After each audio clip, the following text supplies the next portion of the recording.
Hello everyone, welcome to my video reflection assignment.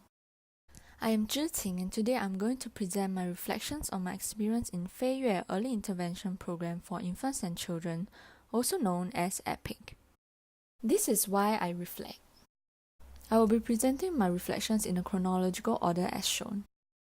The 4 pillars of practice will guide and frame my reflections.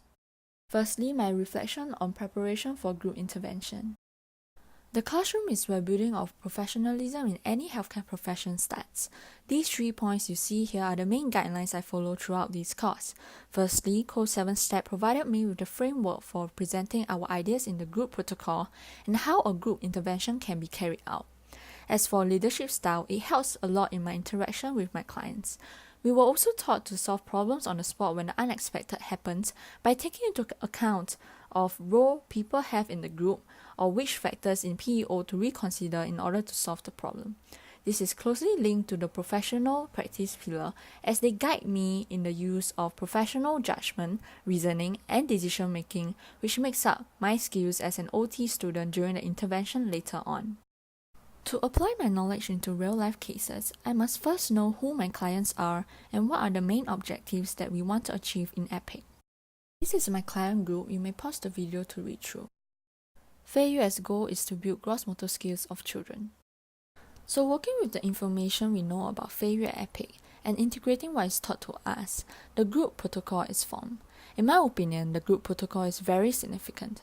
It encompasses and integrates all the aspects of professional practice pillar as seen in the pink box and guides the facilitation of learning for both the children and my group later on during the group intervention period.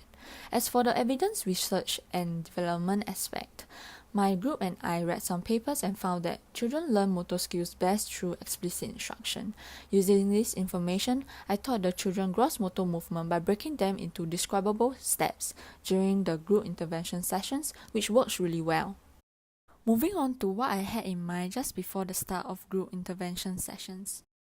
I went in with the idea of conducting the group intervention smoothly till the end, to try my best to engage the children in the activity by having the grade up and down in my mind for every step of the activity, and also rehearsed the ways I would express myself so that the children would understand me better and stay engaged.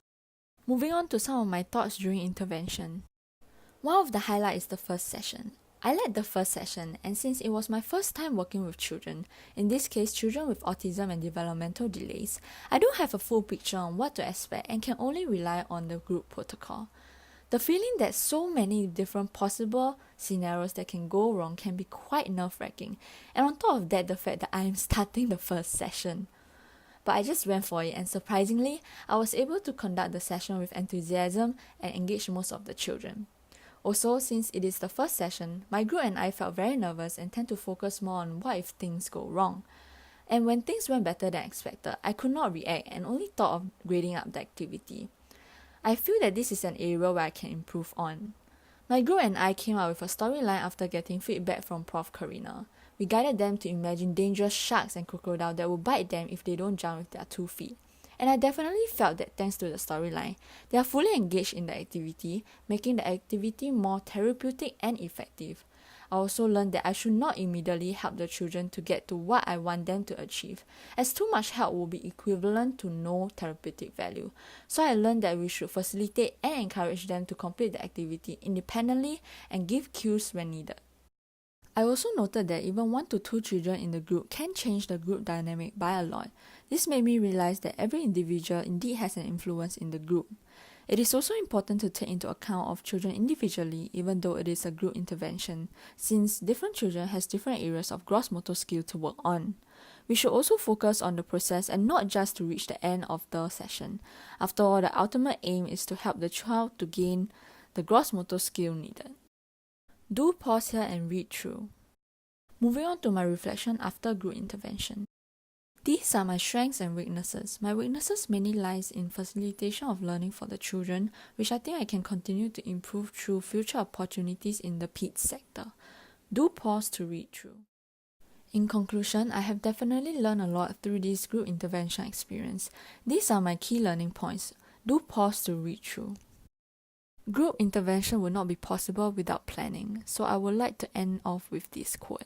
Thank you.